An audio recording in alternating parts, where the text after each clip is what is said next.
Hello students. तो आज हम स्टार्ट कर रहे हैं अपना मैथ सिलेक्शन सीरीज़ का लेक्चर 3। और हमने पहला और दूसरा लेक्चर कर लिया है और आपको पता ही होगा कि हम लोग इस सीरीज़ के अंदर में मैथ्स के अंदर में जो एसएससी सीजीएल में जो प्री में पेपर हुए हैं 35 से 36 शिफ्ट के अंदर में, वो सारी शिफ्ट को हम लोग एक एक करके सॉल्व कर रहे हैं। हम लोग बेस्ट अप्रोच भी देख रहे हैं, ट्रिक्स भी देख रहे हैं और सारे कॉन्सेप्ट भी रिवाइज करते जा रहे हैं एक साथ में। और आपको पता ही है एसएससी के अंदर में पीवाईक्यूज बहुत ज़्यादा इंपॉर्टेंट रोल प्ले करते हैं। तो हम लोग क्या कर रहे हैं, ये सारे पीवाईक्यू जो 2024 के अंदर में एसएससी ने पूछे हैं वो सारे हम लोग सॉल्व कर रहे हैं। तो आज हम शिफ्ट को सॉल्व करने वाले हैं, वो है 9 सितंबर 2024 की शिफ्ट 3। ठीक है, तो बिना टाइम वेस्ट किए हम लोग आगे स्टार्ट करते हैं। और एक चीज़ और, तो हम लोग ने जब ये सीरीज स्टार्ट की तो हमने एक टारगेट लेके चले थे। क्या टारगेट लेके चले थे कि प्री के अंदर में हम लोग को मैथ्स में 50 आउट ऑफ 50 लेके आना और मैथ्स में मेंस में 90 आउट ऑफ 90 मैथ्स के अंदर में। और ये मैं ऑलरेडी आपको बता चुका हूँ कि I have already scored 90 out of 90 in the maths. तो अगर आप इस चैनल पर नए हैं तो आप इस सीरीज़ को अगर आप फॉलो कर लेते हैं, इस सीरीज़ में अगर आप इस सीरीज़ में शुरू से एंड तक कंटिन्यू रह जाते हैं तो आप ये मान के चलिए कि एसएससी में जितने भी टाइप के सवाल आते हैं मैथ्स के अंदर में वो हम एक एक हम लोग सब कुछ कर लेंगे। और अगर आप मॉक्स वगैरह साथ में देते रहेंगे तो आपका मैथ्स बहुत ज़्यादा स्ट्रांग हो जाएगा। ठीक है, तो चलो हम लोग स्टार्ट करते हैं। और बिफोर स्टार्टिंग दिस लेक्चर आप चैनल को सब्सक्राइब कर दो, सबसे इंपॉर्टेंट चैनल को सब्सक्राइब कर दो। और आपको ये लेक्चर बहुत पसंद आने वाला है, ये गारंटीड है। ठीक है, आप ऐसा नॉर्मल नहीं रहेगा कि हम लोग एकदम ही नॉर्मल तरीके से करेंगे, हम लोग ट्रिक्स भी देखेंगे, हम देखेंगे कि किस सवाल को कौन सा शॉर्ट अप्रोच में किया जा सकता है। तो आप चैनल को सब्सक्राइब कर लो, अपने दोस्तों के साथ शेयर कर लो और आप इस सीरीज़ के अंदर में शुरू से एंड तक जुड़े रहो। ठीक है, और चलो बढ़ते हैं हम लोग पहले सवाल की तरफ। फर्स्ट क्वेश्चन था उस क्षेत्र, और हाँ एक चीज़ और आपको बता ही देता हूँ कि यहाँ हम 1 से 25 सवाल सॉल्व कर रहे हैं। अगर आपको लगता है कि आपकी मैथ्स स्ट्रांग है, ऑलरेडी आपकी मैथ्स स्ट्रांग है, तो आप क्या कीजिए 21 से 25 नंबर के सवाल है वो कर लीजिए। क्योंकि इस शिफ्ट के अंदर में जो अच्छे सवाल आए हुए हैं, जो थोड़े से टफ रहते हैं या फिर जिसमें थोड़ा सोचना पड़ता है, वो मैंने 21 से 25 में रखे हैं। और 1 से 20 में मैंने वो रखे हैं जो रिपीट होते रहते हैं या फिर जो मैं समझ रहा हूँ कि अगर आप 1 साल से प्रिपरेशन कर रहे हो तो वो आपको आते होंगे। ठीक है, तो आप ये मान के चलिए अगर आप स्टार्ट कर रहे हैं, एकदम प्रिपरेशन स्टार्ट किए, तो 1 से पूरे करिए। अगर आपको लगता है कि आपके पास टाइम कम है और आपको बेस्ट सवाल ही करने हैं तो फिर 21 से 25 कर लीजिए। ठीक है, ये आपके लिए मैंने बता दिया है ताकि आपका टाइम वेस्ट ना हो। चलो स्टार्ट करते हैं। उस क्षेत्र का क्षेत्रफल ज्ञात कीजिए जिसका परिमाप, यहाँ पे इंग्लिश में पढ़ोगे तो find the area of the sector whose perimeter is 64/3 centimetre and central angle is 60 degree. तो आप सोचिए कि पहले मुझे ये बताइए कि एक जैसे ये है आपका सेक्टर, एक सर्कल के अंदर में ये हमारा त्रिज्यीय खंड काटा हुआ है। ठीक है, अगर इसका मैं बोलूँ कि इसका पेरीमीटर क्या है, तो देखिए एक चीज़ हमेशा याद रखना, सेक्टर का जो पेरीमीटर होता है ना, वो देखो एक तो चाप होता है, ये जो आर्क है ना वो तो होता ही है, ये जो आर्क है वो तो होता ही है, प्लस होता है ये रेडियस और ये रेडियस, 2 बार रेडियस तो 2r। ठीक है, आर्क प्लस 2r, तो ये होता है उसका पेरीमीटर। ठीक है, किसी भी सेक्टर का पेरीमीटर। आगे एक और सवाल है इसके ऊपर में, तो कभी कभी हम लोग क्या करते हैं जल्दी जल्दी में पेरीमीटर सिर्फ हम लोग आर्क को ही मान लेते हैं, नहीं हमें ये भी लेने हैं दोनों रेडियस। ठीक है, ये चीज़ ध्यान रखना। तो हमारा पेरीमीटर कितना दिया हुआ है 64/3 और हमारा ये आर कितना दिया हुआ है, उस क्षेत्र का क्षेत्रफल जिसका परिमाप 64/3 और केंद्रीय कोण 60 डिग्री है। और आर की लंबाई कितनी होती है, आर की लंबाई होती है θ/360 इंटू 2πr। ये आपको पता है θ/360 इंटू 2πr। तो हमारा थीटा कितना है 60 डिग्री और बटा 360 इंटू 2 इंटू पाई मतलब 22/7 pi into are, 2πr। Are कितना है हमारा वो हमें निकालना है, प्लस ये तो हो गया हमारा कौन सा चाप की लंबाई, आर्क की लंबाई। उसके बाद में हमें देखना है कि भाई 2r जो त्रिज्या मैंने अभी बताई थी। ठीक है, तो अब इसके अंदर में हमारा सॉल्यूशन कर दो, तो ये हो जाएगा 1/6, ये हो जाएगा 3 और ये आपका हो जाएगा 22/21, आपका 22/21r प्लस 2r, तो ये आपका हो जाएगा 42 और 64, तो 64r/21 और ये हो जाएगा 64/3, 64 कट गया, 3 हो गया 7, तो आर हमारे पास में आ गया 7। इतना समझ में आ गया, आर हमारे पास कितना आ गया, आर हमारे पास हो गया 7 सेंटीमीटर। तो अब हमें क्या निकालना है, जो भी निकालना है हम लोग सारे निकाल सकते हैं। उस क्षेत्र का क्षेत्रफल ज्ञात कीजिए। क्षेत्रफल क्या होता है, क्षेत्रफल होता है θ/360 इंटू πr², ये होता है एरिया हमारा। तो थीटा कितना है 60 है, तो 60/360 1/6 हो गया, पाई हो गया 22/7 इंटू 7 इंटू 7।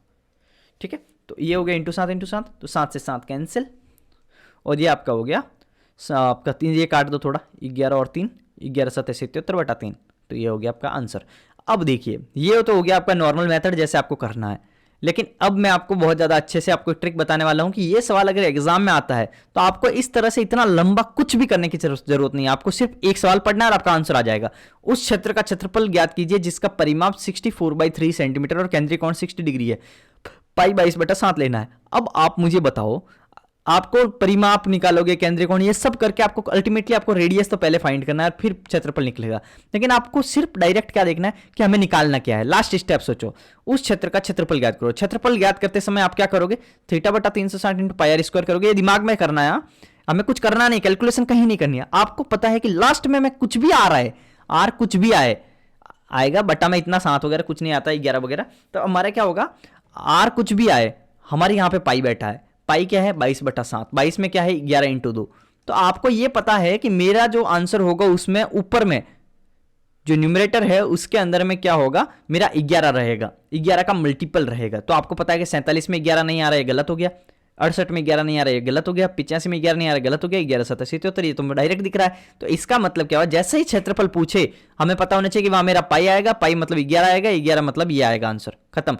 अब देखो ये हम जब टिक कर देते हैं ना तो कभी कभी लगता है कि यार आर के अंदर में मेरा कहीं ऐसा आ गया तो 3/11 आर आ गई मान लो, फिर 3/11 से 11 कट जाएगा। तो ये सब अगर आप सोचोगे ना तो आप बहुत ज्यादा एडवांस अगर आप सोचोगे कि ये हो सकता है वो हो सकता है, तो ये क्या करो, पहली बार में इतना चेकअप मत करो, पहली बार में आप ये टिक मारो और चल लो, इसको मार्क फॉर रिव्यू कर दो कि मैंने ये ट्रिक से स्टार्ट किया है। अगर टाइम बचे, अगर टाइम, ऐसा कभी होता नहीं है, बहुत रेयर चांस है, एकदम रेयर चांस है कि ऐसा कभी हो, 99.99% कभी नहीं होगा ऐसा कि वैसा 11 कट रहा होगा कहीं से, कहीं नहीं कटेगा।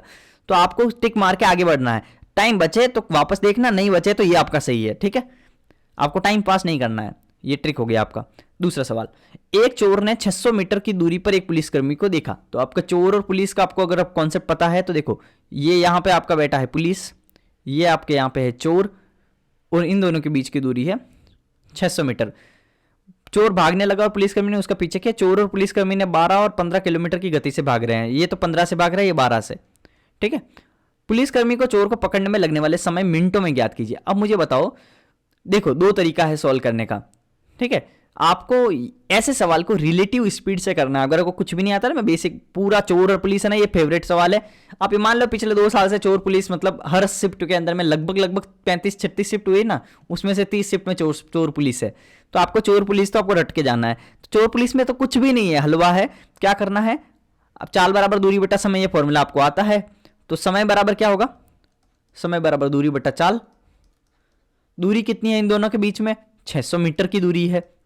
चाल कितनी है, अब यहां चाल जो लेनी है ना, इसकी लूं कि इसकी लूं, इसकी किसी की नहीं लेनी है, हमें रिलेटिव चाल लेनी है। दोनों इसी डायरेक्शन में भाग रहे हैं तो चाल माइनस हो जाएगी, 15 - 12 कितनी हो जाएगी 3। लेकिन 3 क्या, किलोमीटर प्रति घंटा है, तो 3 किलोमीटर प्रति घंटा है तो हम इसको मीटर प्रति सेकंड में बदलेंगे, 5/18। अब ये आ गया मीटर प्रति सेकंड में, तो हमारा आंसर जो आएगा वो मीटर कट जाएगा, सेकंड ऊपर जाएगा, तो समय हमारा सेकंड में आंसर आएगा। लेकिन हमें किस में चाहिए, हमें चाहिए मिनट में, तो हमें 60 से भाग देते थे, सेकंड को मिनट में बदलने के लिए 60 से भाग देते हैं। 60 से ये कट गया 10 बार, और ये आपका हो गया 5 दूना 10, और ये हो गया 6 3 18, और 6 दूनी 12, तो 12 आपका आंसर। अंडरस्टूड, ये आपका करना है, आपको रिलेटिव स्पीड करना है, कुछ भी नहीं करना है। एक बेईमान दुकानदार 25 किलोग्राम की नमक बेचने का दावा करता है। नमक का क्रय मूल्य 25 किलोग्राम है, इससे संतुष्ट। एक देख लो, इंग्लिश मीडियम वाले इंग्लिश में पढ़ लो, हिंदी मीडियम वाले हिंदी में पढ़ लेना, ध्यान रखना, मैं किसी एक लैंग्वेज में ही पढ़ने वाला हूँ। इससे संतुष्ट ना होने पर वह प्रत्येक किलोग्राम से 200 ग्राम निकालकर लाभ कमाने की कोशिश करता है। दुकानदार का लाभ प्रतिशत क्या है। अब चीज एक ध्यान रखो, इस टाइप के सवाल को करने में थोड़ा सा कंफ्यूजन होता है कि मैं कौन सा किधर लिखूं, इस टाइप का कंफ्यूजन होता है जो स्टार्ट कर रहे हैं उनके लिए। तो अभी थोड़ा सा समझो एक चीज को, मैं ट्रिक बता रहा हूं, थोड़ा ये समझने का ट्राई करना। ये तो इजी सवाल है लेकिन कभी कभी हार्ड भी बन जाता है इसके सवाल, तो मैं थोड़ा वो बता रहा हूं। एक समझ लो कि आया क्या, एक समझ लो गया क्या, आया क्या गया क्या, आया क्या गया क्या, आया क्या गया क्या। तो अब समझो कि 25 किलोग्राम की दर से नमक बेचने का दावा करता है, नमक का क्रय मूल्य 25 है। तो अब समझो कि उसके पास से 25 रुपए में वो सामान लेके आया था, 25 रुपए में वो बोल रहा है कि मैं बेच रहा हूं, तो 25 का 25 में बेच रहा है। तो इस केस के अंदर में तो कुछ फायदा नहीं हुआ। फायदा कहां हुआ, जहां उसने बेईमानी स्टार्ट की। बेईमानी क्या स्टार्ट की, 200 ग्राम रुपए उसने क्या हुआ कि वो कम निकाल दिया उसने। तो बेचा तो उसने कितना है, 800 गया तो उसका 800 ही है, 800 ग्राम ही, लेकिन उसके पास में आया कितना है? गया तो 800 ग्राम है, लेकिन आया तो 1000 ग्राम का पैसा है ना। 800 ग्राम का सामान गया है, लेकिन माल का जो रिटर्न आया उसके पास में 1000 ग्राम का पैसा आया है। बोल तो रहा है दुकानदार को कि भाई कि मैं तेरे को दे रहा हूँ जो पूरा किलो दिया है, लेकिन किलो नहीं दिया उसने तो 800 ग्राम ही दिया है, लेकिन पैसा 1000 ग्राम का ले लिया है, तो फायदा हो गया उसको। तो यहाँ से तो कोई फायदा नहीं है, तो इसको हटा ही दो। 800 का 1000 में बेच रहा है, तो फायदा कितने का हुआ? 200 का फायदा हुआ 800 के ऊपर। ठीक है, 1/4 का फायदा हुआ 25%। देखो ये सवाल कोई भारी नहीं है, लेकिन मैं आपको कॉन्सेप्ट बता रहा हूँ थोड़ा सा, तो इसलिए ये आपको मैं आपको डिटेल में बता दिया हूँ। बाकी इस सवाल को कैसे करते हैं, इस सवाल को ऐसे करते हैं कि 25 के समान है, 25 में बेच रहा है, कोई फायदा नहीं, फिर बोल रहा है 200 ग्राम निकाल कर लाभ कमा रहा है, तो क्या हुआ? 800 या 1000 में 200 का फायदा हुआ, ये आपका 25%। बस इतना सही करना होता है एग्जाम में। चलो नेक्स्ट। एक पाइप एक ओवरहेड टैंक को 12 घंटे में भर सकता है, 12 घंटे में भर सकता है, लेकिन नीचे एक रिसाव के कारण वह 18 घंटे में भरता है। अब देखो, भरने वाले को मैं मान लेता हूँ इनलेट पाइप। इनलेट पाइप किसने में भर रहा है? 12 घंटे में। और एक रिसाव के कारण वह 18 घंटे में भरता है। अब सोचो कि रिसाव हो रहा है, इनलेट तो चल ही रहा है ना, एक टंकी है जिसमें इनलेट तो चल ही रहा है, लेकिन ये जो रिसाव है इसके कारण ये जा रहा है। तो इनलेट और आउटलेट जब दोनों ही साथ चल रहे हैं, तो मतलब इनलेट माइनस आउटलेट, आउटलेट से पानी निकल रहा है ना, तो इनलेट माइनस आउटलेट जब दोनों एक साथ चल रहा है तो 18 घंटे में मामला चल रहा है। अब सोचो कि बोल रहा है सिर्फ रिसाव उसको कितने घंटे में खाली करेगा। तो मैं इसका एलसीएम ले लेता हूँ, 18 ये 36 हो गया, 12 36, 18 2 36। अब सोचो इनलेट अगर 3 है और इनलेट माइनस आउटलेट अगर 2 है, तो आउटलेट कितना हुआ? आउटलेट तो 1 हो गया ना, इसमें से 1 कम हो गया, 1 कम हो रहा है, तो वो कम तो इसी वजह से हो रहा है ना, आउटलेट के कारण। तो आपको इतना तो सब आता ही होगा। जैसे इनलेट अगर 3 है तो 3 माइनस ओ बराबर 2, तो ओ बराबर आ गया आपका 1, तो ओ की वैल्यू आ गई 1। तो आउटलेट की कैपेसिटी कितनी है? 1 लीटर वो खाली कर रहा है 1 घंटे के अंदर में। ठीक है, अब हमारे पास में तो टोटल 36 लीटर का टैंक है, 36 लीटर बटा 1 लीटर बराबर 36। ठीक है, 36 घंटे में ये पूरा खाली कर देगा, 36 ना कि 3.6, थोड़ा ध्यान रखना टिक करते वक्त। नेक्स्ट, इजी सवाल है ये वाले, ये प्री में ये अभी आए हुए हैं तीसरी शिफ्ट के अंदर में। 1 से 20 तक थोड़े से मैं इसी सीक्वेंस में रखा हूँ कि इजी वाले हो, और जिसमें ज़्यादा कुछ बहुत हार्ड कॉन्सेप्ट नहीं हो, लेकिन 21 से 25 पे थोड़े अपर साइड में जिसमें थोड़ा सोचना पड़े। 7 sine theta plus 4 cos theta, 9 sine theta minus 2 cos theta 5/4 है, तो इसकी वैल्यू निकालो। अब आपको पता है कि आपकी ये इक्वेशन दे रखी है, कुछ नहीं, एकदम ईजी सवाल है, एकदम ही ईजी सवाल है। आप ये मान सकते हो कि इसको थोड़ा इधर ट्रांसफर कर सकते हो, बहुत सारे तरीके हैं। 7 चौका 28, तो 28 sine theta plus 16 cos theta बराबर हो जाएगा 45 sine theta minus 10 cos theta. ठीक है, और आपका ये 16 और 10 इधर आ गया था 26 कॉस थीटा बराबर इधर, इसको इधर मान लो, तो ये आपको हो गया 17 साइन थीटा। ठीक है, तो साइन थीटा बटा कॉस थीटा क्या हो जाएगा? टेन थीटा, तो टेन थीटा बराबर हो जाएगा 26/17। अब समझो, देखो अब यहाँ से थोड़ा आपको समझना है कि मैं कैलकुलेशन कैसे थोड़ा इजी करूँ। तो अब समझो कि 10 स्क्वायर ये है, इसमें थोड़ी वैल्यू रखते हैं पहले। 26/17 का स्क्वायर प्लस 5 और 26/17 का स्क्वायर माइनस 5। अब समझो माइनस 5, 26 676, तो 676 ये करना नहीं है, बता रहा हूँ आपको कैसे बहुत इजीली होगा। 17 290, 290 इंटू 5, 5 इंटू 290, करना नहीं है मल्टीप्लाई, ध्यान रखना। अब बट्टा में 17 स्क्वायर आएगा, नीचे में बट्टा में 17 स्क्वायर आएगा, वो तो कट ही जाएगा, तो ऊपर में बचेगा 676 माइनस 5 इंटू 289। अब समझो कि ये लगभग कितना आएगा, ये 300 मान लेता हूँ, 5 3 15, 1500 और 2100 के आसपास, तो ऊपर तो 2100 बचेगा, 2100 के आसपास, और नीचे क्या रहेगा? ये भी लगभग आपका आएगा 5 3 15, ये 1500 के आसपास, उसमें से 600 जाएगा, तो ये 700 के आसपास में, लेकिन ये माइनस में बचेगा, तो माइनस में 700। ठीक है, तो ये रहेगा 2100 ऊपर रहेगा और 700 नीचे रहेगा और माइनस में रहेगा, ये उत्तर है। ठीक है, यहाँ माइनस में ऊपर में 700 है, ध्यान रखना थोड़ा अंतर है, और यहाँ माइनस में है, ये प्लस में है, तो आप प्लस में टिक मत कर देना, बस आपको मल्टीप्लाई नहीं करना है। आप कभी भी ध्यान रखो कि मेरे को क्या करना है। त्रिभुज पी क्यू आर में क्यू और आर के समद्विभाजक त्रिभुज के अंदर ओ पर मिलते हैं, ये फेवरेट सवाल है जियोमेट्री के, बहुत इजी वाले। तो अब यहाँ क्या हुआ, ये है पी क्यू आर, तो पी क्यू आर के दोनों के समद्विभाजक जो है, ये दोनों के समद्विभाजक ऐसे मिल रहे हैं, ये ओ पे मिल रहे हैं पी क्यू आर में। कोण क्यू ओ आर 107 डिग्री है, क्यू ओ आर ये 107 डिग्री है। ठीक है, तो P का मान बताओ, तो अब P का मान इस थीटा का मान बताओ ना, इसको मैं A मान लेता हूँ या थीटा मान लेता हूँ, थीटा का मान बताना है।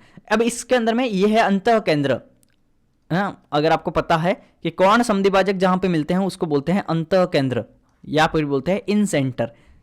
ठीक है, तो इन सेंटर जब होता है, मैं इन सेंटर का एंगल जो रहता है ना, और वो जो सामने वाला जो रहता है ये एंगल पी वाला एंगल, तो इनके बीच में क्या रिलेशन रहता है?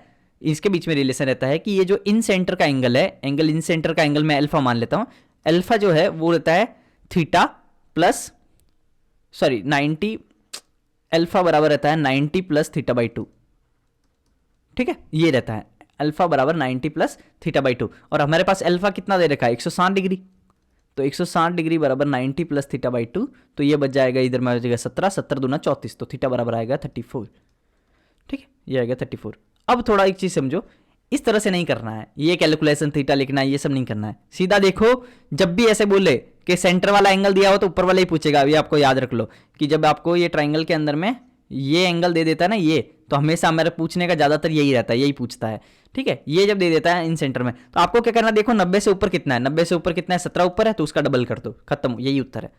ठीक है, ऐसे करना है, फास्ट ऐसे करना है। फॉर्मूला वगैरह मैं आपको बता रहा हूँ कि अभी आपने पढ़ा नहीं है, एकदम बेसिक और एकदम शुरू कर रहे हो, तो इसलिए मैं सारा ही चीज बता रहा हूँ। यदि ए एक न्यून कोण है तो निम्न में से कौन सा इसके बराबर है? अब समझो कि ये हमारे पास में sign A upon 1 plus cos A के बराबर कौन सा है?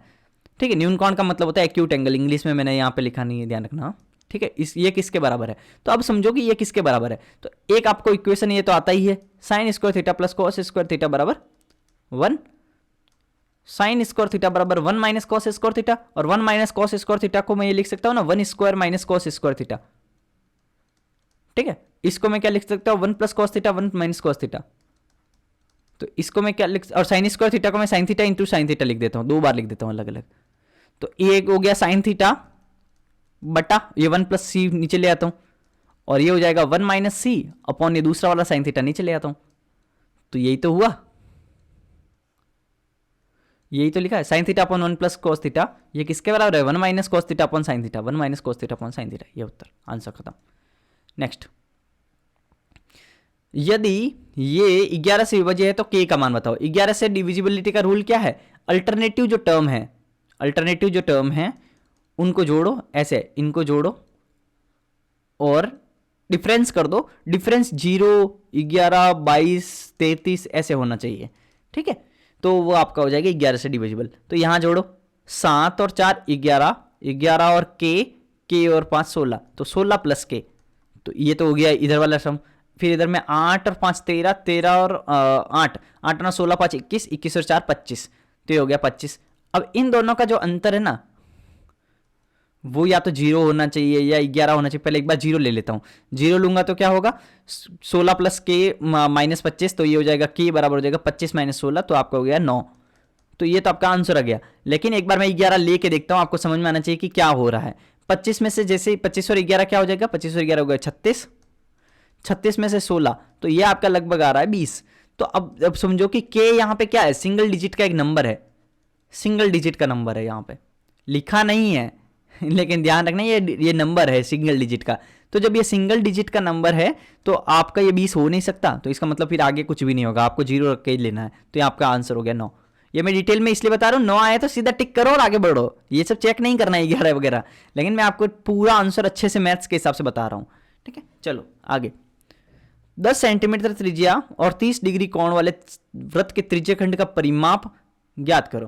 तो अब समझो, त्रिज्याखंड का परिमाप सिर्फ चाप नहीं होता है, ये ध्यान रखना, चाप प्लस 2 इंटू रेडियस होता है, जो पहले सवाल में मैंने बताया था। तो यहाँ पे परिमाप क्या हो जाएगा, थीटा बटा 360, थीटा कितना हो 30, 30 बटा 360 इंटू 2 पाई आर, 2 इंटू 22 बटा 7, 22 बटा 7 की जगह मैं 3.14 ले लेता हूँ, ये बोल रहा है पाई 2 पाई आर, आर कितना है 10। ठीक है, थीटा बटा 360 into 2 pi r plus 2 into r, ये मत भूल जाना, 2 इंटू आर मत भूल जाना, 2 इंटू आर मतलब 10, तो ये हो जाएगा 20। ये तो ये हो जाएगा आपका 12 36, ये हो जाएगा 6 बार। ठीक है, ये हो जाएगा आपका 31.4 बटा 6 प्लस 20, तो ये आपका कितना बन रहा है 6 5 30, तो 20 और 5 25, 25 के आसपास बन रहा है, तो ये हो गया 25। आगे कुछ नहीं करना, देखो एक चीज मैं आपको सिखा रहा हूँ, आपको कुछ एग्जैक्ट कुछ नहीं करना, 6 5 5 के आसपास 20 25, आगे चलो। ठीक है, आपके पास इतना टाइम नहीं है कि आप हर किसी का एग्जैक्ट आंसर निकाल रहे हो। आगे नीचे दिए गए ग्राफ का अध्ययन करें और उसके बाद प्रश्न का उत्तर दें। ग्राफ 2018 में 3 प्रमुख रेफ्रिजरेटर को उत्पादन को दर्शाता है। कंपनी सी द्वारा उत्पादित रेफ्रिजरेटर कुल उत्पादन का कितना प्रतिशत है? कंपनी सी द्वारा उत्पादित रेफ्रिजरेटर, अब समझो कि उत्पादित, तो उत्पादित कौन सा है? ये है प्रोडक्शन, प्रोडक्शन यहाँ है, ये तो है कैपेसिटी, हमें प्रोडक्शन देखना है, तो मतलब दूसरा वाला। अब क्या बोला है? कंपनी सी द्वारा, कंपनी सी कौन सी है? ये, इसका कंपनी सी द्वारा प्रोडक्शन कितना है? 150, ठीक है। कुल उत्पादन का कितना प्रतिशत है? कुल उत्पादन का, कुल उत्पादन कितना हो गया? 140, 190 और 150, तो कितना हो गया? 15 और 14, ये हो गया 29, 29 और 19, तो 29 गुण 40 गुण 50 और 48, ये हो गया 48। तो अब समझो कि परसेंटेज कितना हो गया आपका? 48 तिया, ठीक है, 48 3 3 आपका हो जाएगा, 6 कम हो जाएगा तो 144, ठीक है, 144, पीछे बचा 6, 6 के बाद 0, 48 1 48, तो 31 पॉइंट समथिंग, तो हो गया आंसर खत्म।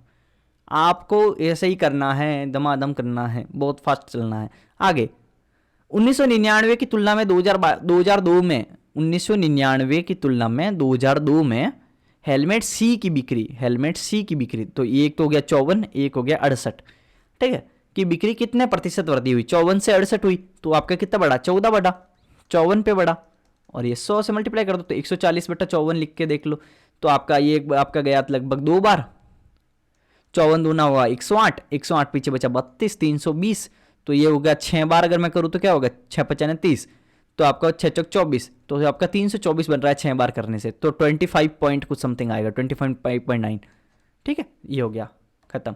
चलो नेक्स्ट, सब समझ में आ रहा है ना? कैलकुलेशन को आप थोड़ा देखो कि आपको कहाँ पे किस तरह से करना है, ये गुणा करने मत बैठ जाना इस तरह से 332 325 ऐसे गुणा कर रहे हो, ऐसे नहीं करना है। कभी कभी करना पड़ता है, ऐसा नहीं है कि नहीं करना पड़ता, लेकिन इस हर सवाल में नहीं करना है। यदि एक ऑप्शन में नजर जरूर मारनी है, यदि एक घनाभ की लंबाई चौड़ाई ऊंचाई क्रमशः 8 4 6 है तो घनाभ का आयतन ज्ञात करो। आयतन क्या होता है घनाभ का? L into b into h कर दो, हो गया 8 चौक 32, 32 इंटू 6 हो गया 6 3 18, 192, ठीक है, हो गया खत्म। नेक्स्ट, हाँ, रमेश के पास 18,000 है, ठीक है सा, उसने 7,000 एक बैंक में 5% की दर से, 7K तो दिया है 5% की रेट से, 6,000 दिया है 6% की रेट से जमा किया। यदि उसे एक वर्ष के अंत में साधारण ब्याज के रूप में 1160 रुपए प्राप्त होते तो शेष पूंजी पर प्रति वर्ष ब्याज की दर बराबर कितनी है? तो अब समझो कि ये बोल रहा है 1160 रुपए पूरा ब्याज मिला। पहले तो मुझे बताओ पीछे कितना पैसा बचा है? 7 6 13 13 हो गया, टोटल 18 था, तो 5,000 रुपए बचा हुआ है पीछे। इस पे कितनी रेट है? अब समझो कि 7,000 पे 5% पहले आ गया, 7,000 का 5% ब्याज कितना होगा? 7 × 35, तो 350 रुपए, और 6,000 पे 6% का ब्याज 6 × 36 360 रुपए, तो और हमारे पास में टोटल 1160 आया है। पहले इसको जोड़ देते हैं, 0 6 5 11 1 9 3 6 7 710, तो हमारा हो गया 1160, इसमें से 710 माइनस कर दो, तो वो ब्याज कहाँ से आएगा? वो इससे आएगा, तो 0 6 में से 1 5 और 7 4 11, 450 रुपये ब्याज। अब 450 रुपये अगर ब्याज है वो 5,000 रुपये पे आ रहा है, तो 9 जा रहा है ना। अब जीरो के चक्कर में नहीं पढ़ना है, मैं आपको 1000 बार बोला है कि जीरो के चक्कर में नहीं पढ़ना। आपको पता है 5 9 45 आ रहा है 9, और 0 0 मत सोचना है, क्योंकि 9 का 11 तो होने से कुछ भी करोगे तो 11 नहीं होगा ना, 0 से 11 थोड़ी बन जाएगा, तो 9 सीधा। आपको जीरो के चक्कर में नहीं पढ़ना है, जीरो तब तक नहीं पढ़ना जिससे जब तक उससे कुछ फर्क ना पड़ता हो, ठीक है। आगे सेके प्लस 10a, सेके माइनस 10a 7/4 है, तो कोसेक a का मान ज्ञात करो। अब इसका भी दो तरीका है। अगर आप नॉर्मली इसको वज्र गुणा करोगे, क्रॉस मल्टीप्लिकेशन करके भी कर सकते हो, 4 सेके प्लस 4 10a 7 सेके 7 10a, फिर ये सेक बट 10 और ये सब निकालोगे, इस तरह से भी कर सकते हो। नहीं तो कंपोनेंडो डिविडेंडो होता है, कंपोनेंडो डिविडेंडो। तो इससे क्या होता है कि आप ये कर सकते हो कि कंपोनेंडो डिविडेंडो अगर आपको नहीं पता है तो मैं ये बता देता हूँ। अगर a plus b upon a minus b बराबर है मान लो C1/C2, ठीक है, तो a अपॉन बी क्या रहता है? a अपॉन बी रहता है C1 plus C2/C1 minus C2।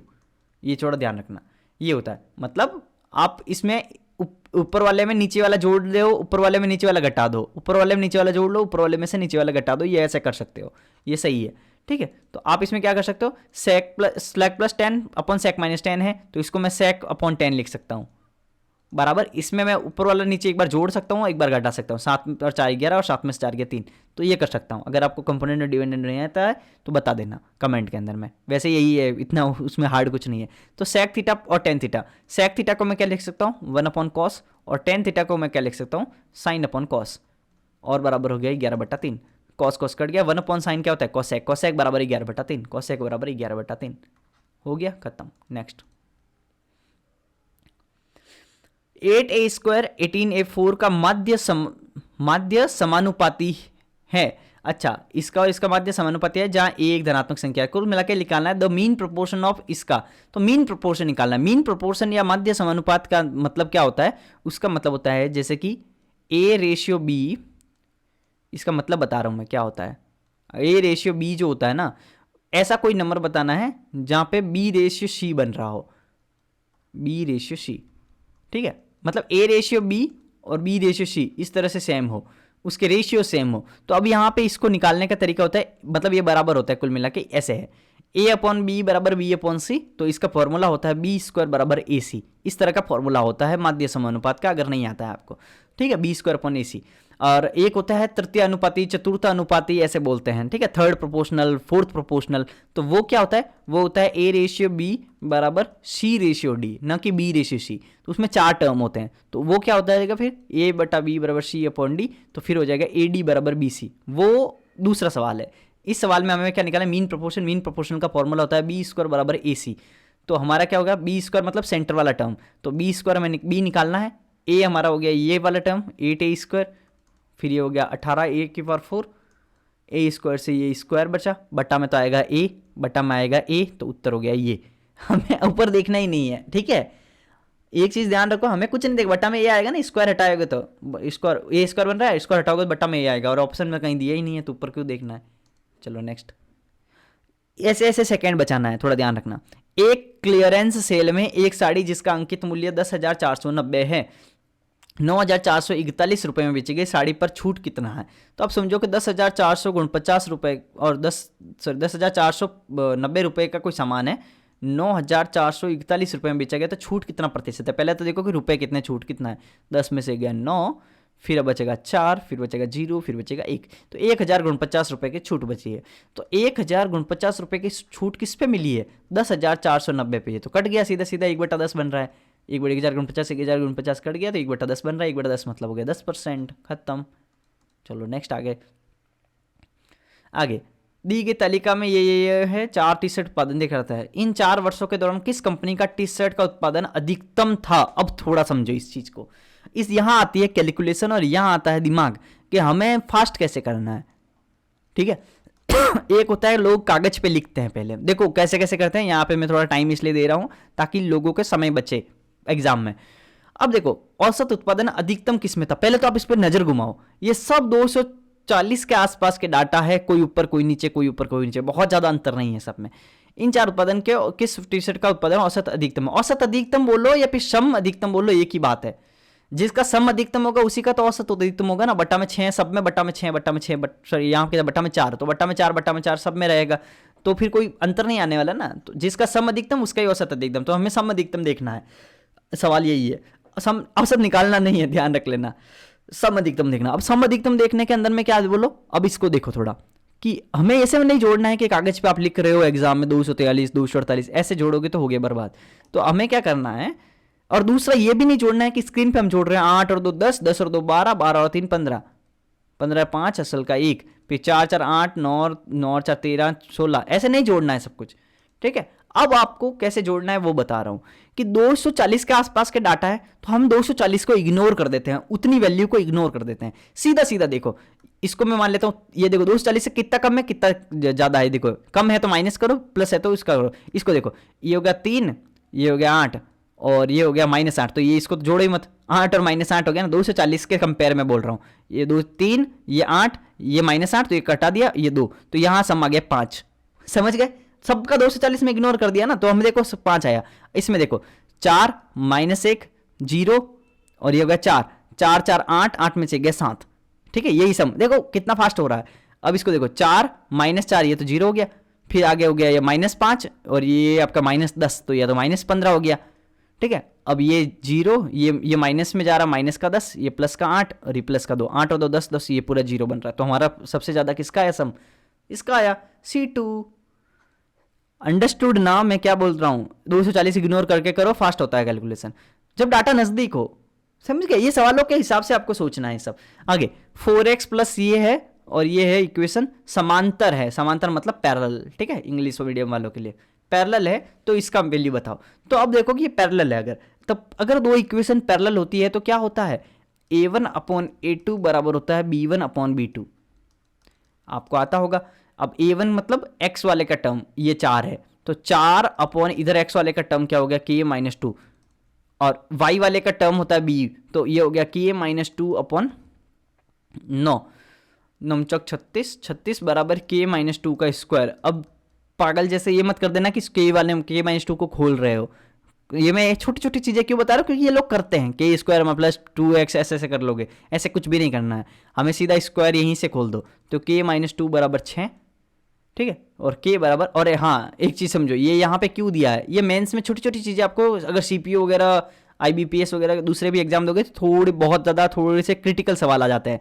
तो यहाँ पे देखो जब स्क्वायर हटाओगे तो आएगा +-6, ठीक है, क्या आएगा +-6, स्क्वायर हटाते हैं तो +-6 आता है, तो एक बार प्लस लेते हैं तो k बराबर 8 बन रहा है, एक बार माइनस लेते हैं तो k बराबर -4 बन रहा है, ठीक है। तो हमें पता है कि k 0 से बड़ा है लिखा हुआ है, तो ये आंसर होगा नहीं, पॉसिबल नहीं है, तो k बराबर 8, और k बराबर 8 है तो उसके बाद में यहाँ रखो 8 × 64, 64 और 6 70, ये आपका आंसर, ठीक है। नेक्स्ट 19, समीकरण को सॉल्व करना है, ब्रैकेट पे हमेशा नजर रखना है कि कहाँ से कहाँ ब्रैकेट दिया हुआ है, ये वाला पहले सॉल्व कर लेते हैं यहाँ से यहाँ तक का।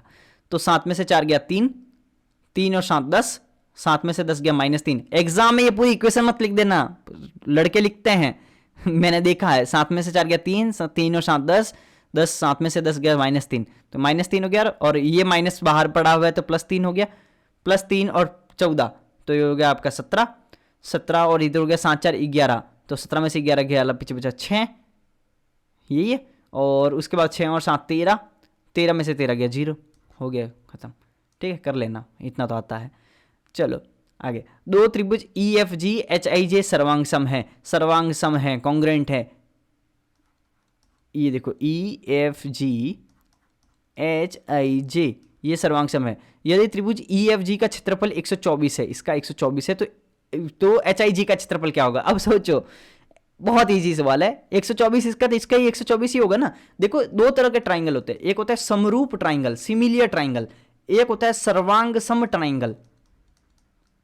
सर्वांग सम ट्राइंगल, सर्वांग सम मतलब सर्व अंग सम, सभी अंग समान है रटने का ट्रिक, सभी अंग समान है मतलब हर अंग एक जैसा है, मतलब कि ये और ये बराबर है, या फिर ये और किसी भी एक भुजा, मतलब कोई भी रूल से आप देखोगे तो एंगल भी सेम है और भुजाओं की लेंथ भी सेम है, उसको बोलते हैं सर्वांग सम। और समरूप मतलब क्या होता है, एक ट्राइंगल बड़ा भी हो सकता है और एक ट्राइंगल छोटा भी हो सकता है, लेकिन ये मान लो कि ये पिताजी है तो इसका बेटा है, चेहरे मिलेंगे, चेहरे मिलेंगे, ठीक है, चेहरे मैच हो गए, ये बेटा है, तो ये क्या हुआ, छोटा बड़ा हो सकता है, तो यहाँ पे लेकिन एंगल सेम होंगे, तो यहाँ पे समरूप में सिर्फ एंगल सेम होते हैं, सर्वांग सम में एंगल और साइड दोनों सेम होती है। जब आपको पता है कि एंगल और साइड दोनों ही सेम है तो क्षेत्रफल में अंतर थोड़ी आ जाएगा। सर्वांग सम बोला ना, क्षेत्रफल में अंतर नहीं आएगा। अगर समरूप बोला होता तो क्षेत्रफल कुछ भी हो सकता था, लेकिन सर्वांग सम बोला है तो क्षेत्रफल सेम रहेगा, 124 ही रहने वाला है। और एक सेकेंड ना जी, तो हम आगे बढ़ते हैं नेक्स्ट। अब 21 से थोड़े ढंग के सवाल। अब देखिए, ये मत बोलिएगा कि ये भी इजी ही है, क्यों, क्योंकि प्रॉब्लम यहाँ पे ये है कि शिफ्ट के अंदर में इतने हार्ड सवाल थे ही नहीं, तो हम लोग, मेरे को जितना भी लगा कि भाई जो भी अच्छे सवाल है थोड़े भी, वो 21 से 25 में रख देता हूँ, ठीक है। आगे, एक संख्या में पहले 12% की वृद्धि हुई, यहाँ से थोड़े से आपको ना कैलकुलेशन में थोड़ा लगेगा कि एक संख्या में 12% की पहले क्या हुई, वृद्धि हुई, फिर 23% की वृद्धि हुई, फिर 34% की कमी हुई, तो मूल संख्या से शुद्ध वृद्धि या कमी का प्रतिशत कितना है।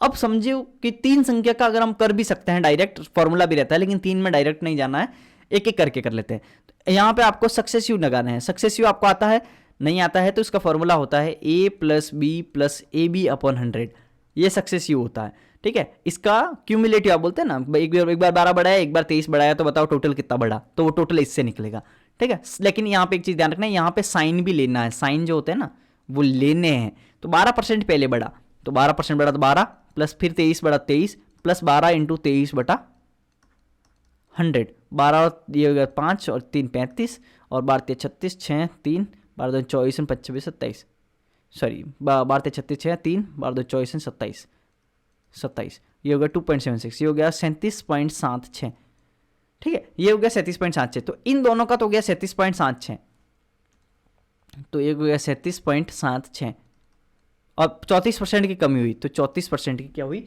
आपकी, 34% की हो गई कमी। तो 34% की अगर आपके पास में कमी हो गई है, हाँ हमारा क्या था, क्या चल रहा था, 34% की हमारे, हाँ 34% की अगर हमारे पास में कमी हो गई है, तो अभी इसको हमारे पास में थोड़ा सा मल्टीप्लिकेशन वगैरह का देखेंगे, लेकिन अभी समझना कि माइनस ले रहा हूँ मैं, आगे भी करेंगे तो माइनस 37.76 इंटू 34/100। एक चीज़ थोड़ा ध्यान रखो कि यहाँ पे ये माइनस जो आया ना वो ये इसकी वजह से आया, ध्यान रखना, 34 वाला मैंने लिया, बाकी पिछली बार में प्लस था।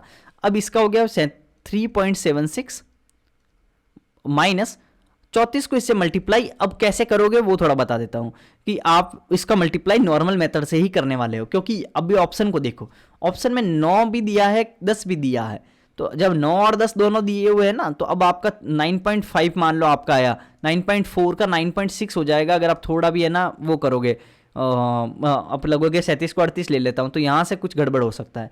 तो आपको क्या करना है, मल्टीप्लाई नॉर्मल मेथड से ऐसे ही करना है, 37.76 34, क्योंकि आप पूरा करने के बाद में गड़बड़ नहीं कर सकते।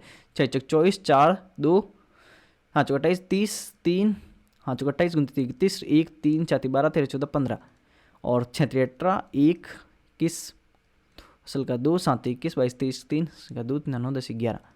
अब आपका हो गया 4 8 3 8 2 1, ये हुआ।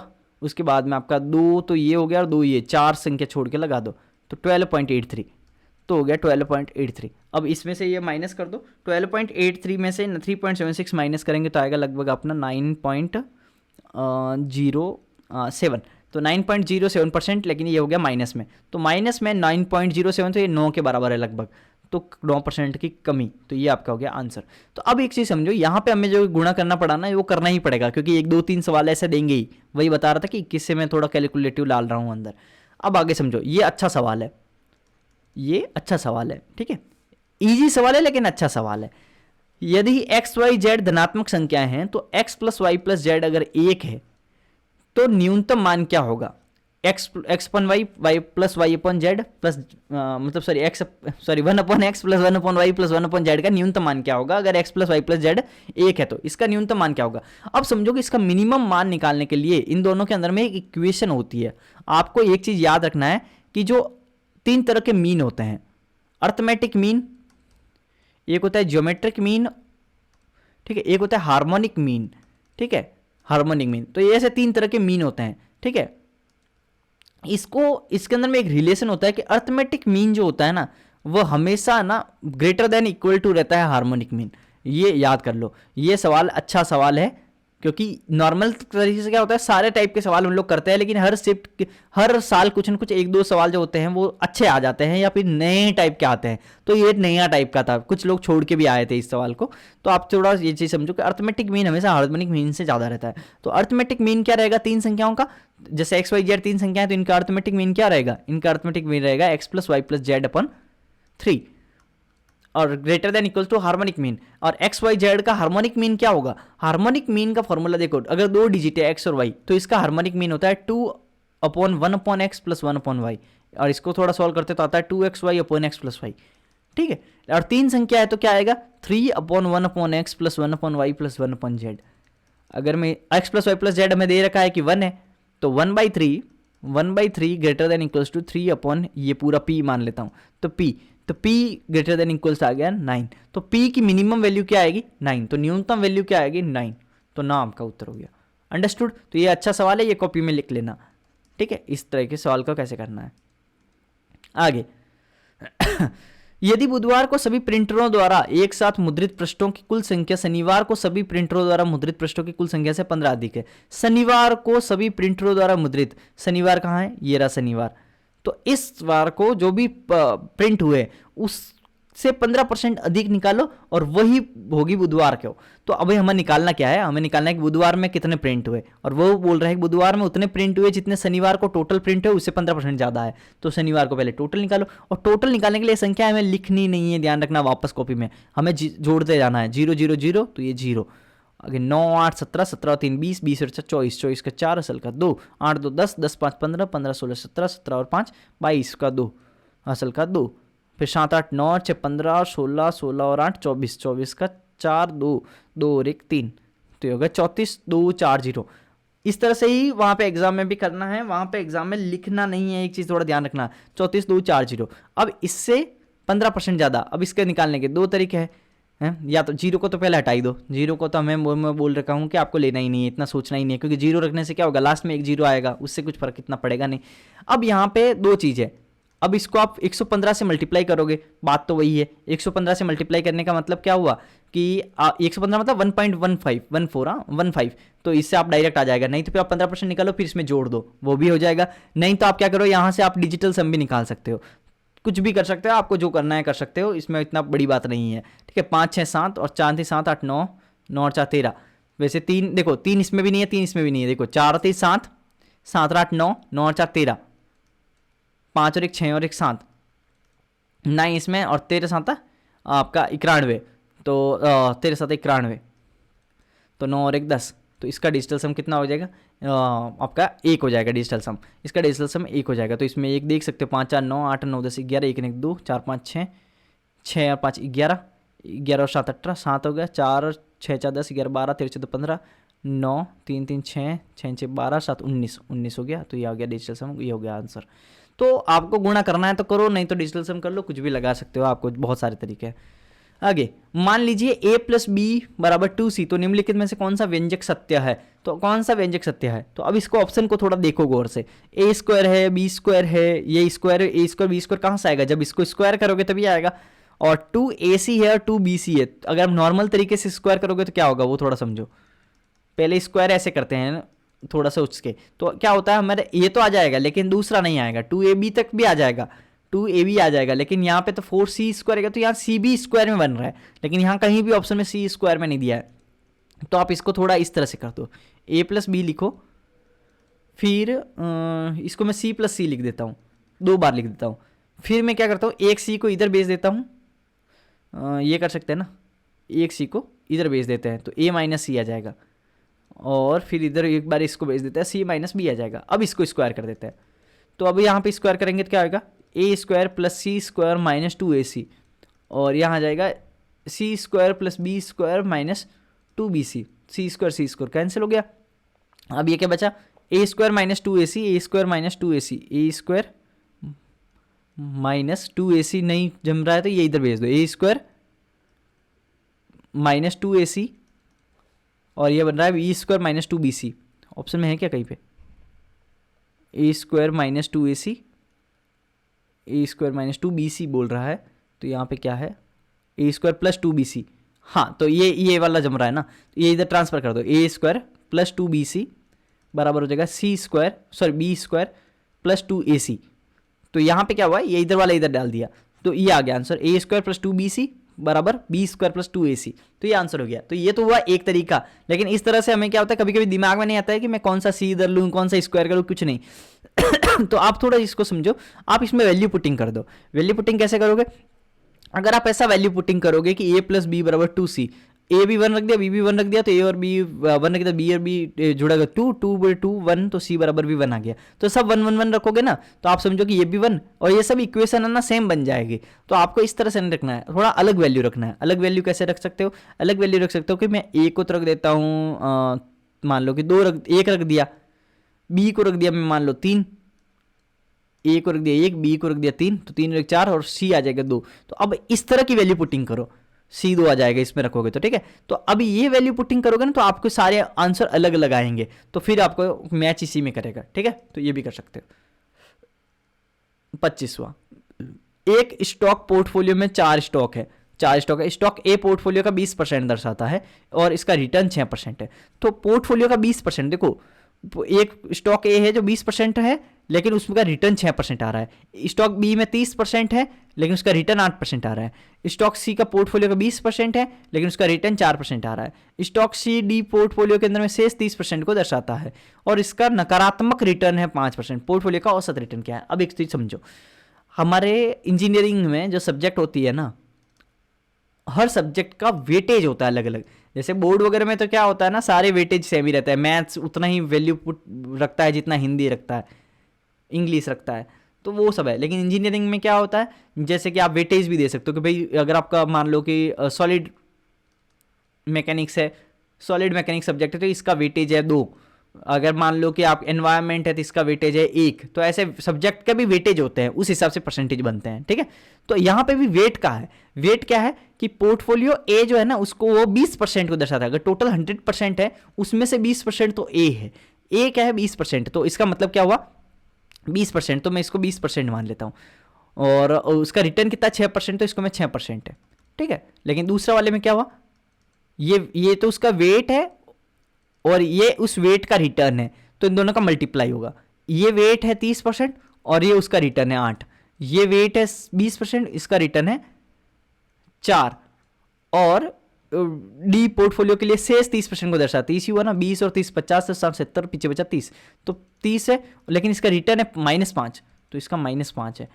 अब देखो ये तो हो गया, लेकिन बटा में टोटल परसेंटेज कितना हो गया 100%। टोटल तो 100% हुआ ना।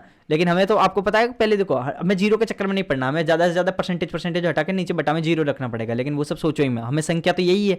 आगे देखो एवरेज निकालना है ना, हमें क्या बोल रहा है पोर्टफोलियो का औसत रिटर्न। तो औसत रिटर्न में नंबर ऑफ होता है ना, राशियों का योग बटा राशियों की संख्या, तो बटा में राशियों की संख्या आएगी। राशियों की संख्या क्या है बट 100% वगैरह 0 0 ही है।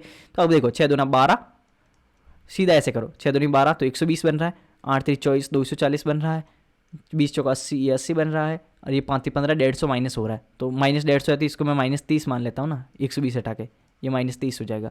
-30 करूँगा 0, 8 4 12 2 सल का 1 और 2 और 1 3, इसमें से 30 माइनस कर दो तो आ गया 290, तो वही 2.9। ये देखो ऑप्शन में, हमें जीरो के चक्कर में नहीं पढ़ना है, ये मैंने आपको लाख बार सिखा दिया है।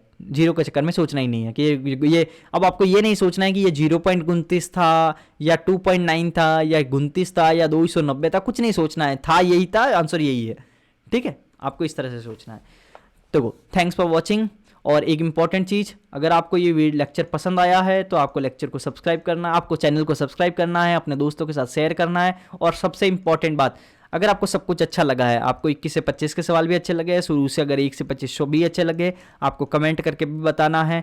अगर सब कुछ अच्छा लग रहा है तो सब्सक्राइब तो करना ही है, ठीक है। और अगर आप सीरीज़ को पूरा फॉलो कर लेते हो, 36 शिफ्ट आप जो है वो पूरी फॉलो कर लेते हो, आप गारंटीड है एसएससी के पैटर्न को पूरा समझ जाओगे। और एसएससी बराबर पीवाईक्यू, ये तो आपको दुनियादारी सबको पता है। तो आपको एसएससी बराबर पीवाईक्यू अगर है तो आपको पता है कि पीवाईक्यू सॉल्व करो, एसएससी को क्लियर करो, यही फॉर्मूला है, ठीक है। बाकी आप लाइव वगैरह मॉक दोगे तो थोड़े बहुत नए सवाल तो बन ही जाएंगे।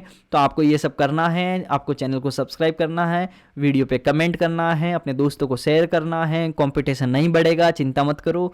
आपको मैथ्स में अब मेंस में देखो प्री में अगर नंबर आ जाएंगे तो फिर आपको पता है कि मेंस के लिए भी आपको अच्छे से पढ़ना पड़ेगा। तो आपको मैं ये बता रहा हूँ कि जो मैं सवाल करवा रहा हूँ ना, ये सवाल इसमें जो कॉन्सेप्ट बता रहा हूँ मेंस भी लगभग प्री के लेवल का ही रहता है। तो आपको 90 में से 90 वहाँ पे भी लेके आने हैं। कट ऑफ आपको पता है इस बार की कट ऑफ बहुत हाई गई है, तो अगर इस बार की कट ऑफ बहुत हाई गई है तो आपको नंबर मैथ्स के अंदर तो लाना ही पड़ेगा। जीके का कोई भरोसा नहीं है, लक है सब जीके के अंदर में ज़्यादातर, तो लक भी आपका काम करता है। मैथ्स के अंदर में लक कम है, आपके मेहनत ज़्यादा है। तो मेहनत ज़्यादा है तो मेहनत पे काम करो, और 90 में से 90 अगर लेके आना तो इस सीरीज़ को पूरा करो, ओके। अब मैं बहुत सारी चीज़ें इस चैनल के ऊपर बताता रहता हूँ कि आपको कैसे कैसे आपकी ट्रिक्स वगैरह है, और आपको ये भी बताता रहता हूँ कि मैथ्स के अंदर में आपको ऐसा क्या करना चाहिए। आपके अगर मॉक के अंदर में मार्क्स रुक गए हैं, स्थिर हो गए हैं, 120 130 ही ला रहे हैं, उसके आगे बढ़ नहीं रहे हैं, तो वो कैसे बढ़ाने हैं, 170 180 कैसे करने हैं, ये सब बताया है मैंने। तो आपको इस चैनल से कनेक्ट रहना है, मेन चीज़ें मैं ये बताना चाह रहा हूँ। तो आप जल्दी से बिना देरी किए सब्सक्राइब कर लो। चलो बाय बाय, थैंक यू।